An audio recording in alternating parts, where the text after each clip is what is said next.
Hi guys, so this is my 2013 Scion FRS, and today we're going to be changing the fog lights. So I originally had halogens in there and then I changed it to LEDs, but the LEDs are yellow, which I did not want, so I'm going to replace them with blue LEDs. The only issue is that I went to a body shop and the worker glued the bumper to the actual fender, so I won't be able to actually remove the bumper.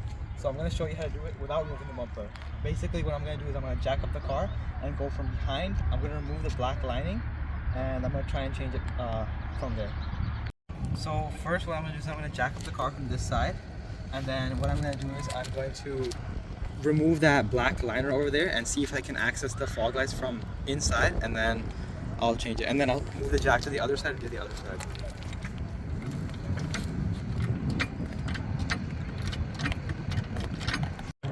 Okay, so now that it's jacked up a little bit, what I'm going to do is I'm going to go ahead and start removing this liner.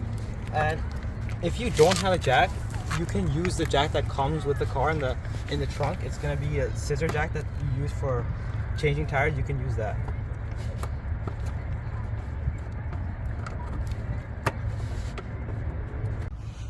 So as you can see, we can now access the fog lights here.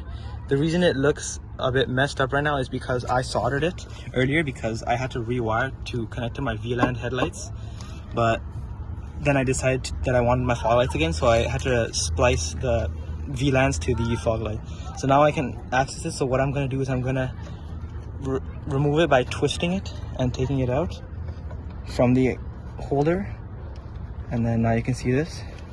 And then what you just do is you just pull out the bulb, and then that's the bulb right there. So these are the LEDs. If you can see there, I marked it with a marker, one horizontal line and one vertical line. That's for positive and negative, because the thing with bulbs is they don't have positive and negative on them, so regardless of which way you put it, it'll work. But if you put the bulb in the LEDs in the wrong way, it'll actually blow the fuse. So unfortunately we do not have a multimeter. So what we're gonna do is I bought a couple of extra fuses.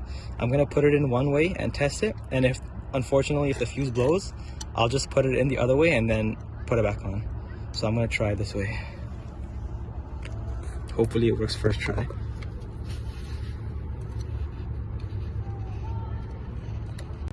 Okay, so my friend is inside the car right now and he's gonna flip the switch on. Okay, so it's working. And the fuse did not blow, so that means we got it in right this time. Okay, so now we're just gonna put it back inside that holder and then we'll do the other side. Okay, so now really simple. That's the fog lights right there. All we need to do is pull the liner back and then put the pop clips back in, and then we can go to the other side and should be good. Okay, so now what we're gonna do is we're gonna lower the car. When you're doing this, you have to make sure you're going very slowly, because otherwise the car will drop. So don't do that. Okay, so this is how it looks from the outside. It's not that bright right now, but I'm sure in the night it's going to be a lot brighter. I'll record again in the night and show you how it looks. Okay, so what we did was we turned the tire to the other side, because now we have to access these clips and this fog light. So now we're going to jack up the car once again on this side. And once again, when you're jacking it up, make sure you're jacking it up from the right spot. These are a pack of 25 10 amp low profile mini fuses. Most of the fuses in the FRS are low profile mini fuses, and for the DRLs, the one that is responsible for the fog lights is a 10 amp fuse. So that's why I have a pack of these in case this one blows. Luckily the other one didn't blow, but this one might, so that's why I have these ready. So like before, what we're going to do is we're going to start moving the pop clips so we can access the fog lights, and then we'll just do the same process that we did on the other side.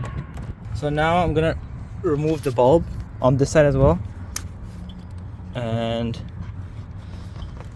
you guys probably won't struggle with this as much as I am. The reason I'm doing it very delicately is because it's soldered very poorly, so it might break the soldering if I pull it too hard, which is why I'm pulling them very delicately. But I'm gonna go ahead and take the new bulb and put it in, and hopefully it works the first time as well.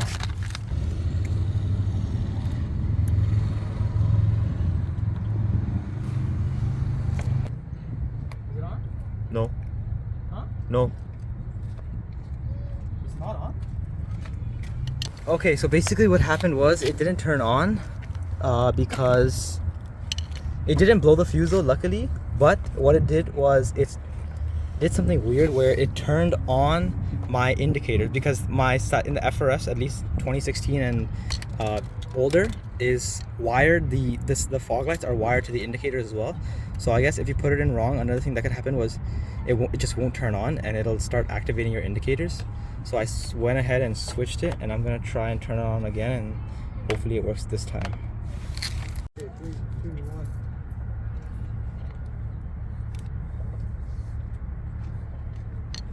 So it worked this time, I believe, which means I can just go ahead and put it back inside the holder for it carefully, because I don't want to break the solder.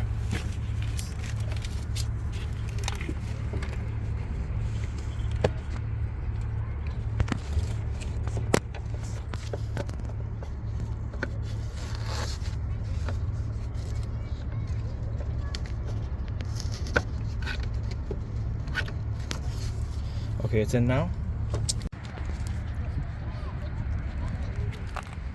So it looks pretty nice. I'm excited to see how it's gonna look in the nighttime. Obviously it's not that bright right now because it's still daytime, but I'm very excited to see how it's gonna look in the night. Okay, so as you guys can see, it actually looks really nice, and they're actually pretty bright. It only took us about maybe 30-45 minutes to do it, so it was actually really easy. And I'm sure if I were to actually remove the bumper, it would have taken me probably more than an hour. So even if your bumper isn't glued, I still suggest doing it this way because it was super easy. Realistically, you don't really have to jack up the car, it just makes it a lot easier. So in case you don't have a jack, you don't really have to do it with a jack, it's just a lot easier to do it with one.